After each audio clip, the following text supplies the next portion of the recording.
The Radio Memories Network is brought to you in part by Liberated Syndication, podcast publishing made easy, libsyn.com. That's libsyn.com. Welcome to Sci-Fi. From its earliest time, radio has always been interested in science fiction.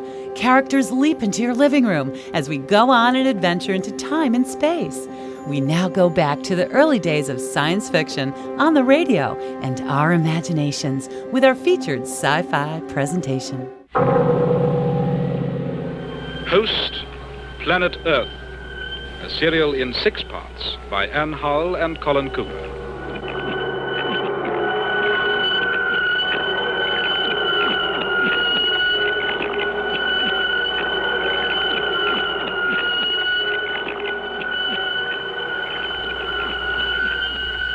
We are now taking you over to the rocket site at Stowmarket, where Audrey Russell is waiting to report the landing of the world's first interstellar spacecraft.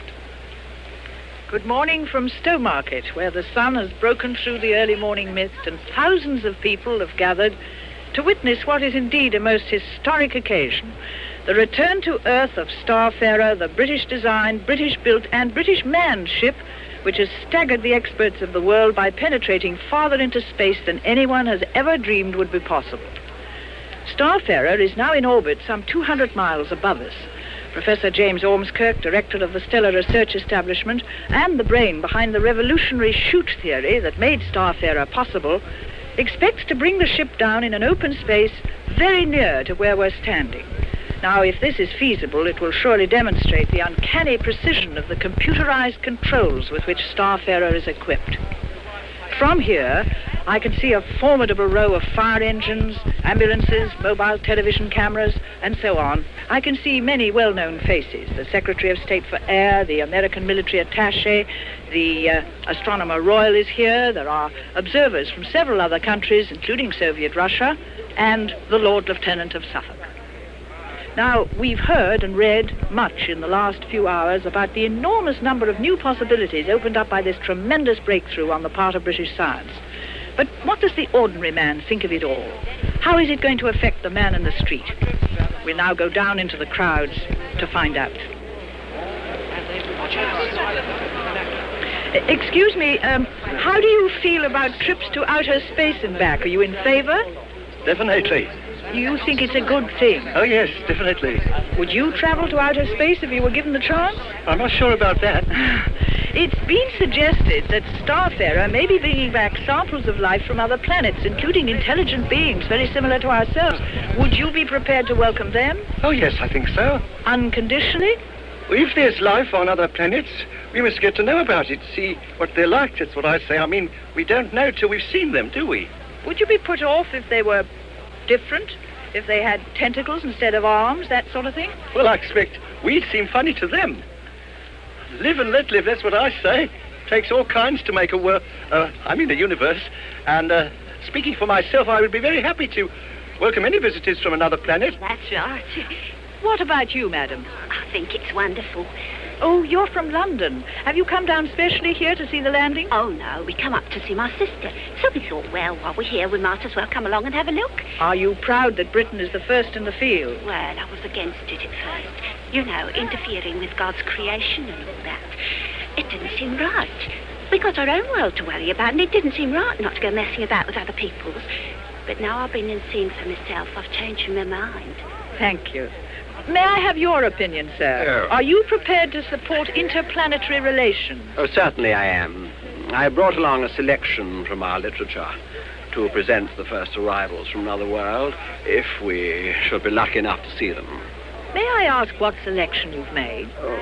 Shakespeare, Keats, John Donne, Bacon, Johnson... Ben? Doctor. Oh, pretty representative selection. I've tried to pick out the very finest flowers. Why are you doing this? I think it's the quickest way to let them know what sort of people we are. The key to human character is to be found in our cultural heritage. But what if they don't speak English? Oh, well, that will be a drawback. Of course, I think it can be overcome. Thank you. Now, you, madam, what are your views? Professor Ormskirk must be amply rewarded for his services. I think he should receive a peerage in the next birthday honours, even if it's only a life peerage. Well, we're always handing out honours to pop stars and sportsmen. Let's give something to the scientists for a change. You obviously have a very high opinion of Professor Ormskirk. I think he's a genius. And at this moment, he must certainly be the happiest man in the whole world.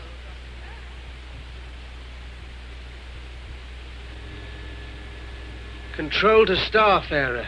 Control to staff error. Can you read me? Over. Keep trying. It's all we can do. Control to staff error. Control to staff error. Can you read me? I say again, can you read me? Over. Oh, I can't understand it, Professor. The transmitter's on, but they're not using it. We must contact them before we fire the retro rockets. Oh, we've got to fire those rockets whether we contact them or not. I don't like it, Nat. That's a risk, of course, but we've got to take it. If they're sick or unable for any other reason to use their radio, then the sooner we bring them down, the better. Why should they be sick? You must admit it's a possibility. I don't admit it. They were able to bring Staff Error out of the chute and back into orbit. If they could do that, there can't be much wrong with them. Well, the computer program The computer didn't allow for the extra time. They're overdue. That means one of two things. Either the computer program broke down, or they deliberately broke it. Either way, they would have to depart from the program to get back into the Earth's orbit.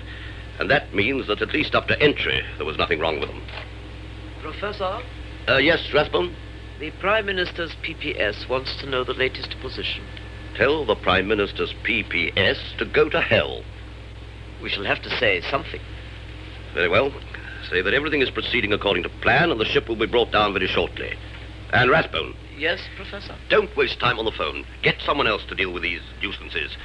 Your place is here in the control room with me. I need you. The retro rockets are due to be fired in less than half an hour, and we haven't established radio contact yet. Very well, Professor. Oh, Nat. Professor? Rathbone tells me you've been in touch with Claire Stewart. Oh, Rathbone. That man's Now, beginning hold to on, try... Nat, hold on. I'm afraid you're losing confidence in the project, Nat. You forced me to say this. I believe that Claire is right. I believe there are dangers in space exploration we haven't even dreamed about yet. Stay with us, Nat. See it through. We've got to bring those two men down alive.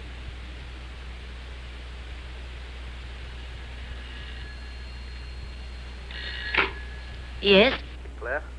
Nat, what's happening? We can't get radio contact. That's bad. They're going ahead with the retros. Can't you stop them? I can't, Claire. It's fantastic. I can't get anybody to realize just how serious this is. David's gone to see the Minister of Defense. Oh, will he be able to convince him? He's got to. Can you ring me again? I don't know. They seem to be watching me. Listen, Nat. We're sending a man to Stowmarket, a West Indian, Chris Johnson. You've got to contact him. Well, that's going to be difficult. Well, it's terribly important. He understands more than any of us. Well, what are you going to do now? Follow David to the Ministry of Defense. I'm taking Johnson's twin brother.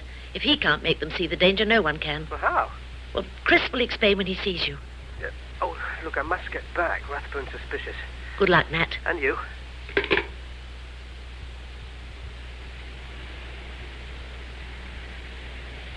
Now then, sir, you can't come along here expecting to see the Minister of Defence just like that. You'll have to go through the proper channels, same as anybody else. You go and write a letter asking for an appointment. That's the way to do it. Look, man, I've told you, I haven't got time. Ah, well, the Minister's a very busy man, too.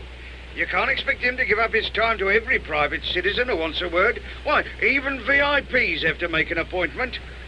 Some very important VIPs, too. I've got to see him now, before it's too late. I'm sorry, sir, I can't help you. David! Claire! Thank God you've come. Chris catches train? Yes. He promised to ring as soon as he gets to Stowmarket.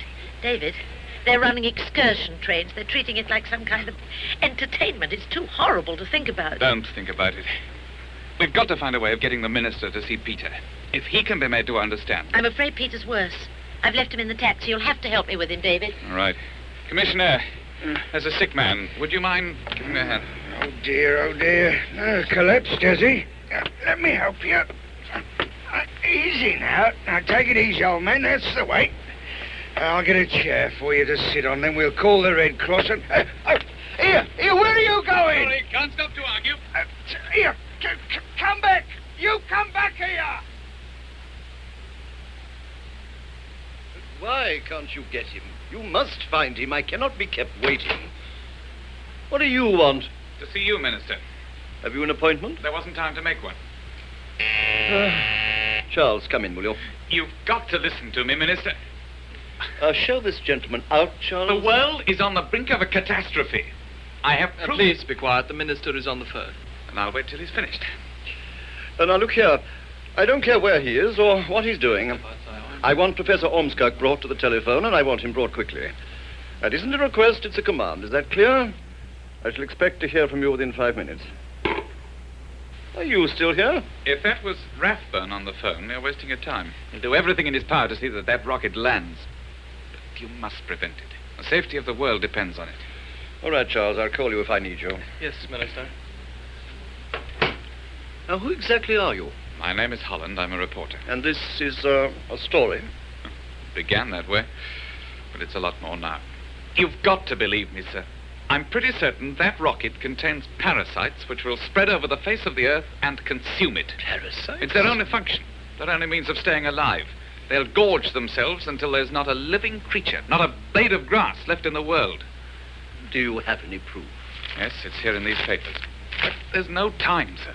The rocket must be destroyed before it lands. You must give the order immediately. Destroy it? Look, sir, these creatures are radiating a force, and it's spreading. A force? Well, I can only describe it as a kind of hypnosis. There's a West Indian outside. Will you see him? He's highly susceptible to this force. He seems to have some visionary powers. ESP, telepathy, call it what you like. If I can't convince you, I'm sure he can. Very well, I'll see him. I spent half my life listening to people who think they have visionary powers. One more isn't going to hurt. Now, fire retro rockets 1 and 3. Fire 2 and 4.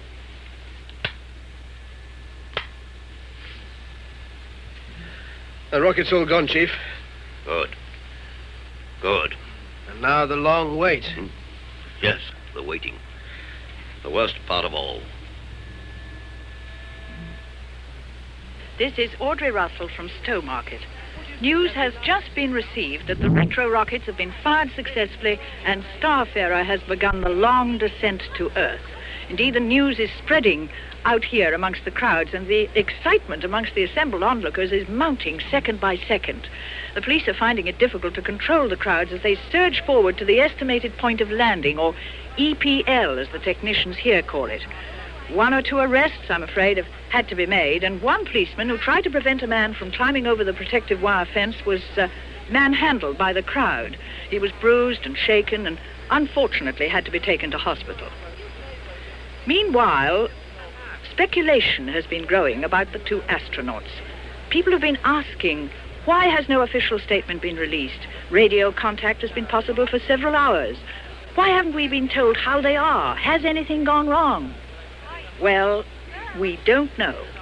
We can only wait until Professor Ormskirk and his team of scientists choose to release the information the whole world is waiting to hear. Surely, it can't be long now. Got to try. I can't take a sick man as proof. He has moments of coherence when he can communicate this vision, when he can make you see. Mr. Holland, you can't expect a minister of the Crown to take action on the strength of a vision. I have a theory to back up the vision, and some evidence to back up the theory. Yes, the dominant twin theory, I think you said? Yes. Briefly, it means that the only people with any chance of resisting this force are the dominant members of pairs of twins. And resistance seems to have something to do with being left-handed as well. The picture's not very clear. You're asking me to believe a lot, Mr. Holland. It's the only explanation that fits the known facts. Planets do become barren. Worlds do die. And it's going to be our turn next. You mustn't think me unsympathetic. I assure you I'll keep a very close watch on the situation at Stowmarket. If there are any unexpected developments when the spacecraft lands, you may rely on us to take appropriate action. But it may be too late then. Starfarer must be destroyed now. Mr. Holland, you must realize what an impossible demand you are making. However, I will alert military and Air Force units in the vicinity. But don't you see what... I repeat, I am prepared to take action. But not until we have a chance of seeing and recognizing our enemies for what they are. It is still possible that these visitors, if indeed they exist, will turn out to be friendly. Are you willing to take the responsibility of ordering their extermination before we have even seen them? Not to mention the unfortunate astronauts. I'm not, Mr. Holland. Such an action on the part of Her Majesty's government would be quite unacceptable in the eyes of the civilized world. But I'm afraid that's all the time I can give you. Thank you for coming to see me. It's landed. The spacecraft has landed. It's lying in an open space only a short distance away, a marvelous piece of work on the part of the scientists. And everyone is making their way to this beautiful, gleaming, cylindrical object lying so serenely on the green grass of Suffolk. It's hard to realize that it's traveled many millions of miles through space. The crowd is moving forward, getting in the way of the ambulances and the firefighting appliances. They will not now be needed, it seems, a fact for which we are all profoundly grateful. I can see the director of the project, the distinguished physicist, Professor Ormskirk, his white hair blowing untidily in the breeze as he's jolted across the field in an open Land Rover. This must be a great moment for him. The enthusiasm of the crowd is absolutely tremendous. This is the cup final, the coronation, the last night of the proms, all rolled into one vast spasm of excitement. This is the kind of welcome that's usually reserved for screen actresses and pop stars. But the two astronauts, they're playing it very, very cool. Not a sign of them yet. Obviously, they're delaying their appearance until the very last possible moment. But it can't be long now. In a very few moments, I feel, the hatches will open, and then the celebrations will really begin.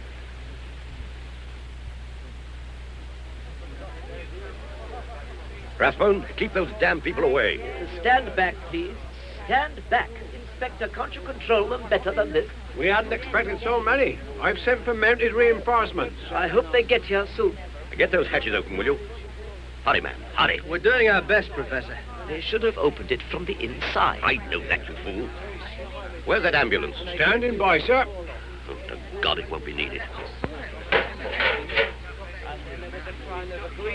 It's open. I'm going in alone. Keep those photographers away. This is the peep show.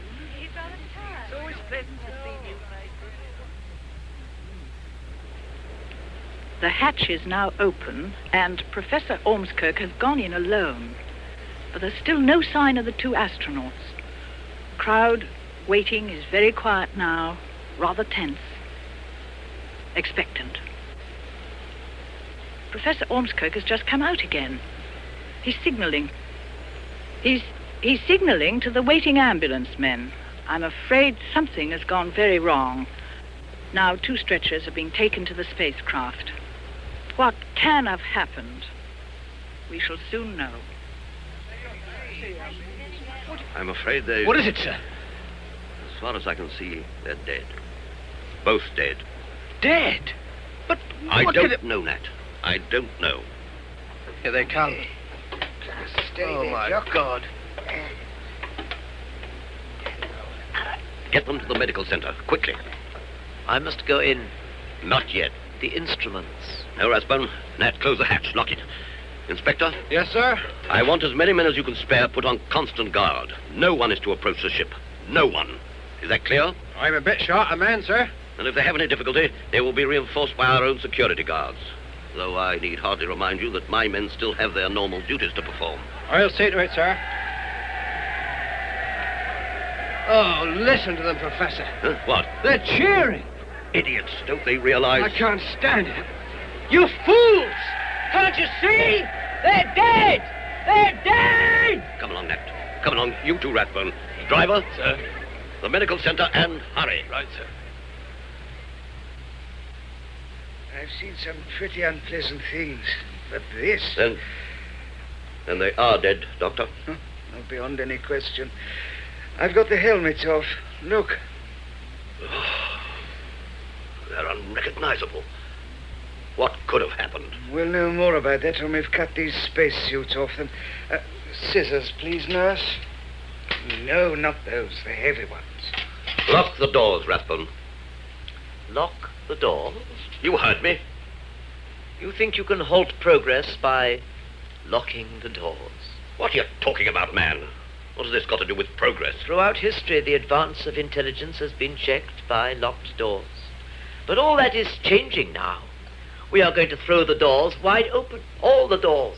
Whose side are you going to be on, Professor Ormskirk? You must make up your mind, you know, quickly. Get out, Rathbone. I'll speak to you later. But, Professor, you must listen to me now. Left, get him out of here. Yes. Now, don't interfere, Lock the Mr. door. Blakely. I'm warning you. See, they're locked and that they stay locked. Now then, Doctor. If I cut just along here, then we should be able to... What on earth? Well, Doctor? Inside the suit. Look. My God. I've never seen... Never. Kill it, Doctor. For God's sake, kill it. Kill it? The scissors, man, the scissors. I can't. What do you mean you can't? Look, there are more of them coming out. Quick, man. I can't do it, I tell you. I can't. Oh, give me the scissors. I'll soon settle this. They're on my wrist. Get them off. Get them off. I can't. Doctor, help me. I can't get them off. I cannot help you. Get out of my way. Give me the scissors. Kill them. Kill them. Too late. We must not kill. We must offer hospitality and friendship. We are the hosts now.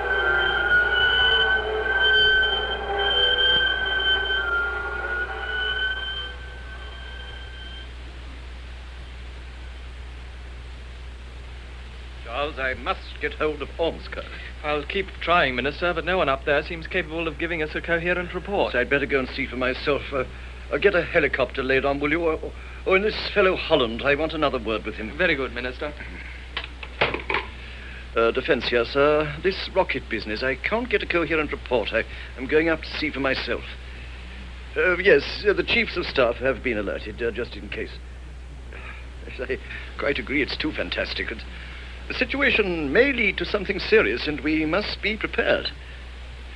No, I can't tell you any more, sir. That's why I'm going personally to... just one moment, Prime Minister. Well? The car's waiting to take you to Battersea. Where's that reporter? Holland? Speak difficult. They've gone to get him. His girlfriend's here, if that's any good. But devil do I want with his girlfriend? Well, she works at the rocket site. She seems to know a lot about it. All right, bring her in. Hurry it up, please. Right. Sorry, Prime Minister. There's a person here who seems to know something. Yes, she's just coming in. I'll ask her. Will you come in, please? Young woman, I have the Prime Minister on the phone. If you know anything at all about the situation at Stowmarket, tell me at once. We know that the 2 pilots are dead. Some living creatures were in the spaceship. There are some casualties. In heaven's name, what are these creatures? We don't know much about them yet. They're hairless, legless, and slimy. If you can imagine something about 5 times the size of an ordinary leech. Leech? I've never seen a leech in my life. And they kill. Well, sir, there's no doubt the ship seems to have brought back some highly dangerous creatures. Yes, I think we'd better wait until I've seen them for myself. I'll report to you as soon as I get there. Goodbye, sir. I don't understand. Surely the police and the security guards between them can handle a few legless, hairless, leech-like, whatever they are. The force is too strong. It's some sort of hypnotic power. Hypnosis? How do we fight that? How about the Department of Psychological Warfare? At any other time, that would have sounded funny. All right, get through to them. Ah, Mr. Holland. I came as quickly as I could. What news? Well, first of all, I better describe these creatures. I've done that, David. Well, then, they've multiplied fast. Unbelievably fast. They've occupied the whole of the medical center. Oh. Luckily, someone had the foresight to lock the doors, and it seems they aren't very good at opening doors. But it's only a matter of time before they get out. Casualties? No figures. Nearly all the medical staff. Dead? Yes. Several of the technical staff, including the chief engineer. Nat? Yes, Nat Blakey. Oh, no. Is Professor Ormskirk still in charge? I assume so. I haven't been able to get any news of him. Yes. You say these things are multiplying at a very fast rate? A fantastic rate. They can fill a small room in half an hour. Well, I can have an aircraft equipped with an air-to-ground missile over Stowmarket within 10 minutes. No, it's useless. The pilots will be overcome by the hypnotic influence, just as the pilots of the spacecraft were. Yes. How soon could you get some nerve gas to the area? Well, there's a small supply at Colchester.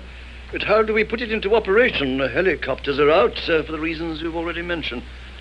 And if what you say is true, there seems every likelihood that land forces will be subject to the same hypnotic influence. Some people are immune.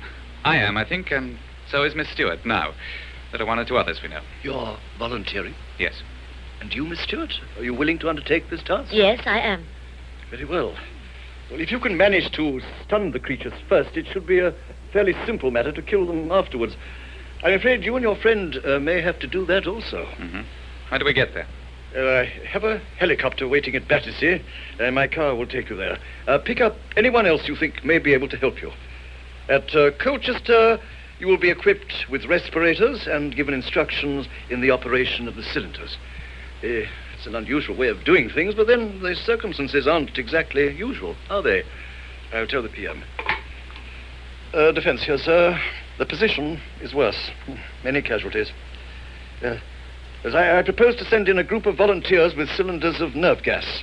When the creatures are paralyzed, we can decide how best to destroy them without risk to human life and undue damage to property. But, Prime Minister, the situation is serious. But, sir... I understand, Prime Minister. No action of any kind is to be taken. But that's crazy. Now, let me finish. No action of any kind is to be taken beyond the normal welcoming procedure applied to distinguished visitors from abroad. Welcoming procedure? Don't you see? The influence, he's been affected by it. There's worse to come. The decision was taken after consultation with the palace. It is believed to be in accordance with popular opinion. That's not surprising, when 9/10 of the population can be hypnotized by these creatures. You've convinced me, Mr. Holland. I'm on your side. Then we can still do something. Yes, I must give the order myself. It's our only chance. If we fail, it's the end of the world. If we fail, we dare not take the risk. Get me the GOC Eastern Command, and for God's sake, hurry. This is the Minister of Defense. I... Get the order. I cannot do it. Minister. The world is welcoming these beings. It is right that we should also welcome them. There must be peace between the worlds as there must be between nations. It is stupid to resist an intelligence that is greater than our own. No, it's a trap, don't you see? We must take advantage of this opportunity. We must get to know our visitors. We can learn many things from them. They will show us the meaning of existence. You fool. They've caught you. They can only show us the meaning of death. Of death! Host Planet Earth was written by Anne Howell and Colin Cooper and produced by Nestor Payne. Electronic sound and music was created by the BBC Radiophonic Workshop. The cast is as follows. Claire Stewart was played by Brenda Bruce. Minister of Defence, Rolf Lefevre. Professor Ormskirk, Clive Morton. David Holland, Alexander John. Rathbone, Timothy Bateson. First Woman, Beth Boyd. Nat Blackley, Nigel Anthony. Police Inspector, Preston Lockwood. Commentator, Audrey Russell. Doctor and Commissionaire, Ronald Herdman. And Second Woman, Betty Hardy.